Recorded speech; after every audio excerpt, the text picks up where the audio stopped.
Welcome to SIG-MOMENT Weekly Review on Star Radio. I'm still your host, Obiano Jo Ndedigwe. A lot of things have happened in the political scene in the course of the week. This week on our review show, we'll be focusing on the Zamfara crisis and Senate calling for state policing. Then also, Atiku denying hiring US lobbyists and blaming it on APC for fabricating the news. Do not forget, it's still SIG-MOMENT Weekly Review. Stick around. Not less than 3,000 persons have been reported dead from the ongoing crisis in Zamfara. Now, amidst the crisis, Governor Yari resigned as Chief Security Officer and was instead employing about 1,700 chamas to ward off bandits in the state. But someone commented and said, do what works for you, don't follow the crowd. Now, famous news reporter Kadiria Ahmed could not contain her disgust any longer for Yari as she took to the media to say that Yari and his government are the most useless in the history of Nigeria. Now, there is a government in place in the states. Are we saying that that government has not done well enough? As far as I'm concerned, that government is the most useless government in the history of Nigeria. Yes. Okay? Yes. Quote me. That's a strong statement. But let's look at this critically. What could Yari have done in this protracted case of insurgency? Now, when Kaduna's crisis was at its peak, the best El-Rufai could do was to fly to Abuja to notify the president and his security chiefs. In Nigeria today, the federal controls all the armed forces, leaving states with no controlling power over the armed forces. And in cases of insurgency like this, states are solely dependent on the presidency to give orders for military intervention in the affected states. Now, more often than not, this is usually met with delays and sometimes negligence. The Benue and Jos crisis of 2018 were met with what I would call a lackadaisical display of empathy. It appears that the security body of the federal government is becoming burdensome for them to meet up with, and thus it calls for decentralization.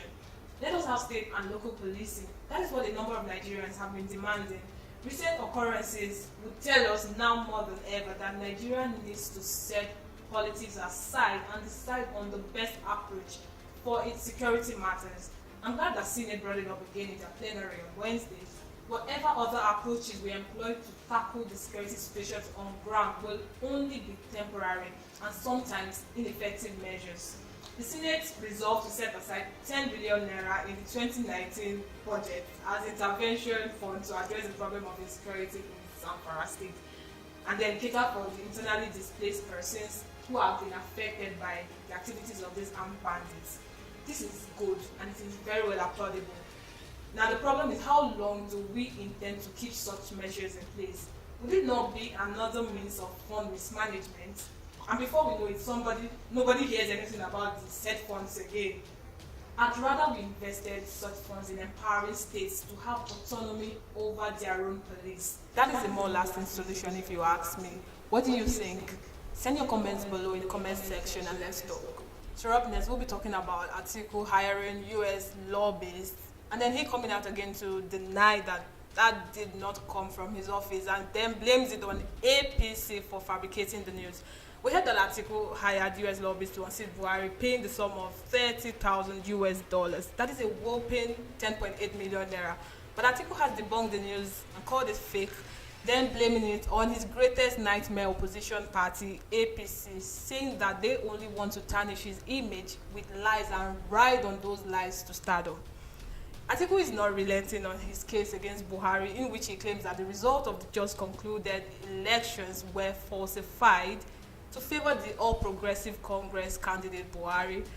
I remember Atiku saying that the international observers had the original result in which he, Atiku, won the election. But these persons have congratulated Buhari, so also have their governments, recognizing APC as winner in the just concluded presidential election. Does Atiku have a chance to recover anything here? Well, we'd have to wait on court to decide that. So there was this Pukka poster in Abuja that raised a lot of eyebrows, and FG has responded that Atiku can be arrested for treason if he keeps acting in manners that are suggestive of an intent to destroy a sitting government.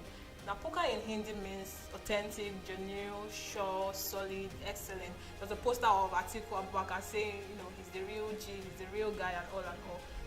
The special assistant to the president on social media responded via her Twitter handle, cautioning Atiku to be careful what he instigates and allow the court to decide his fate. Atiku is like, but I didn't do it, you know, that kind of thing. Now, who is after this uncle? This is 2 claims of false accusations in the space of 1 week. However, Mr. Adamo, the executive director of the Deservation Group, that is the group that was responsible for the posters, has come out to say in a telephone interview with the news agency of Nigeria, he justified the Pukka posters, saying that Atiku Abubakar is Nigeria's authentic president.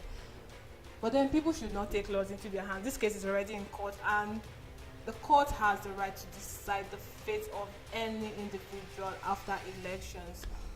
Of course, we understand that there would always be controversies when it comes to taking sides, but nonetheless, our controversies should not breed hate and escalate problems that can cause rival wars. So this is the point where we call it a wrap on today's review. Do not forget, it's still SIG-MOMENT Weekly Review on Star Radio.